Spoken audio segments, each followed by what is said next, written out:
இதுதான் கழக வரலாற்றில் இது ரொம்ப முக்கியமான தலைமை செயற்குழுவாக அமையப் போகுது. உங்கள் ஒப்புதலோட அமைப்பு முறையில் முக்கியமான பெரிய மாறுதல்களை செஞ்சு நடைமுறைப்படுத்த போகிறோம். நம்முடைய திராவிட முன்னேற்ற கழகம் தொடங்கப்பட்டு 75 ஆண்டுகள் கடந்த பிறகும் கழகம் வலிமையோடு இருக்கிறதுக்கு காரணம் நம்ம அமைப்பு முறை தான். தலைவர் கலைஞருடைய வரிகளை நீங்கள் மறந்திருக்க மாட்டீங்க. இந்த கருணாநிதியினுடைய வாழ்வு முடிந்தாலும் திராவிட முன்னேற்ற கழகத்தினுடைய வாழ்வு முடியாது. அதன் அமைப்பு முறை காப்பாற்றும். இதுதான் தலைவர் கலைஞர் குறிப்பிட்டது. அப்படிப்பட்ட அந்த அமைப்பு முறையோட வலிமையால் தான் நாம் நிற்கிறோம். இப்படி தோற்றதுக்கு பல காரணங்கள் இருக்குது. அதில் மற்றொன்று நிர்வாகிகளோட செயல்பாடுகள். அதையும் நாம் மறைக்க தேவையில்லை. நம்ம தவறுகளை முதல்ல நாம் ஒத்துக்கணும், வெளிப்படையாக ஒத்துக்கணும். ஏன்னா இது ஒரு தனி மனிதனுடைய தவறாக இருந்தாலும் அதில் பாதிக்கப்படுறது 75 ஆண்டு கால திராவிட முன்னேற்ற கழகம். தோல்விக்கு பிறகு ஒவ்வொருத்தரும் ஒரு காரணம் சொல்கிறாங்க.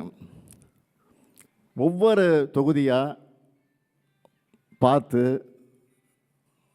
பார்த்து குறைகளை கண்டுபிடிச்சு ஆளை மாற்றுறதை விட முழுமையான ஒரு சுய பரிசோதனை வேணும்னு நான் முடிவெடுத்தேன். அந்த வகையில் திராவிட முன்னேற்ற கழகத்தினுடைய நிர்வாக அமைப்பில் பல மாறுதல்களை செய்ய இருக்கிறேன். இதெல்லாம் கடுமையானதாக தான் இருக்கும், சிலருக்கு கசப்பானதாக இருக்கும். கசப்பு தான் உடம்புக்கு நன்மை செய்யும். நீங்கள் எல்லாரும் அதுக்கு ஒத்துழைப்பு கொடுக்க வேண்டும் என்று நான் கேட்டுக்கொள்கிறேன். இந்த மாறுதல்கள் அடுத்த 100 ஆண்டுக்கு கழகம் உயிர்ப்போடு இருக்கிறத உறுதி செய்யும். ரிசல்ட் வந்ததும் நம்ம தோல்விக்கு பிறகு 38 பேர் கொண்ட ஒரு குழு அமைக்கப்பட்டு மாவட்ட வாரியாக நிர்வாகிகள்கிட்ட கருத்து கேட்டு அதை அறிக்கையாக என்கிட்ட வந்து கொடுத்துருக்காங்க. அது மட்டுமல்ல, தனியாக ஒரு இணையதளமும் உருவாக்கப்பட்டு நம்ம மேலே நல்லெண்ணம் கொண்ட எல்லாரும் கருத்து சொல்லலாம்னு அறிவித்தோம். அதுலேயும் பல்லாயிரக்கணக்கானவர்கள் அவங்களோட கருத்துக்களை சொல்லியிருக்கிறாங்க. அதை எல்லாத்தையும் படித்து நான் உள்வாங்கியிருக்கிறேன். ஊருக்கே வெளிச்சம் கொடுக்குற விளக்குக்கு தனக்கு கீழே இருக்கக்கூடிய இருட்டு தெரியாது. அப்படித்தான் நாம் நம்மக்கிட்ட இருந்த தவறுகளை கண்டறிய தவறிட்டோம். இந்த கருத்துக்களோட அடிப்படையில் திட்டங்களை வகுக்க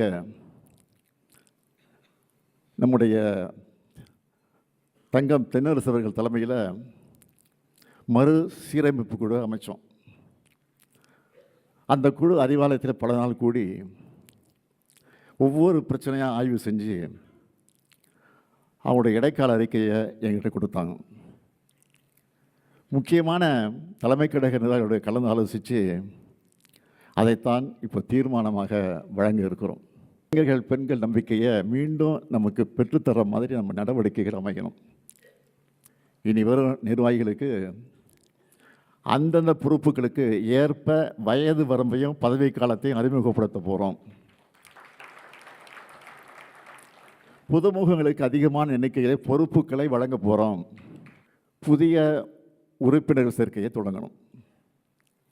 உறுப்பினர் சேர்க்கை நேர்மையானதாக அமையணும், உண்மையானதாக அமையணும், போலி எண்ணிக்கையாக இருக்கக்கூடாது. உறுப்பினர் சேர்க்கைக்கு பிறகு தேர்தலை முறையாக நடத்துவோம். தகுதி வாய்ந்த புதிய நிர்வாகிகள் வெற்றி பெற்று வருவார்கள். நியமனங்களாக இல்லாமல் தேர்தல் மூலமாக ஜெயிக்கிறவங்க சிறப்பாக செயல்படுவாங்க. எனக்கு நம்பிக்கை உங்களுக்கு மட்டும் இல்லை, எனக்கும் இருக்குது. கட்சியை மறுசீரமைப்பு செய்கிறது மூலமாக மட்டும்தான் நாம் மீண்டும் அரசியல் வெற்றியை பெற முடியும். எவ்வளவு விரைவாக முடியுமோ அவ்வளவு விரைவாக கட்சி சீரமைப்புகளை செய்யணும். அதுக்கு முதல்ல நமக்குள்ள மனமாற்றம் வர வேண்டியது அவசியம். மாறுதலுக்கு தயாராகாமல் வெற்றி பெற முடியாது. என்னுடைய வருத்தமெல்லாம் கொள்கை கோட்பாட்டில், உழைப்பில், உறுதியில், போராட்ட குணத்தில் வலிமையாக இருக்கிறவங்க கூட நிர்வாகிகள் அரவணைக்கிறதுல செதுக்கிடுறாங்க. இன்னும் சிலர் இருக்கிறாங்க, எதிர்கட்சிக்காரங்களை பார்த்தா மலர்ந்த முகத்தை காட்டுறாங்க, கட்சிக்காரங்களை பார்த்தா மலர்றது இல்லை. எதிர்கட்சிகளை பார்த்தா வணங்குகிற கை நம்ம கட்சிக்காரர்களை பார்த்தா வணங்குறது இல்லை. தனக்கு இணையாக யாரும் வளரக்கூடாதுன்னு நினச்சா அந்த மாவட்டத்தில் அவங்க மட்டும்தான் இருப்பாங்க. ஒரு மாவட்ட செயலாளரை மட்டும் வச்சு அந்த மாவட்டத்தில் கட்சி வளர்த்துட முடியாது.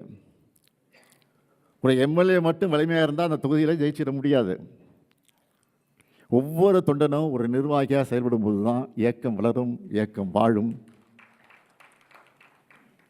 படைக்கு இளையோர் வரும்போது அவர்களை மூத்தோர் வரவேற்று வழிநடத்துவது தான் வலுவான படைக்கு அடையாளம். இப்போ ஆட்சிக்கு வந்திருக்கக்கூடிய எப்படிப்பட்டவங்க? மக்களுக்கு உழைக்காமல், போராட்டம் நடத்தாமல், கொள்கை இல்லாமல், நிர்வாக கட்டமைப்பு இல்லாமல் ஆட்சிக்கு வந்திருக்கிறாங்க. இதை பார்த்து நாமளும் அப்படி ஆக முடியாது, ஆகிடவும் கூடாது. அந்த மாதிரி நாமும் கட்சி நடத்தலாம்னு நினைக்கவே கூடாது. நாமெல்லாம் நிரந்தரம். நாம் போர் அடிக்குதுன்னு சொல்லி அரசியலுக்கு வந்தவங்க இல்லை, போராட வந்தவங்க.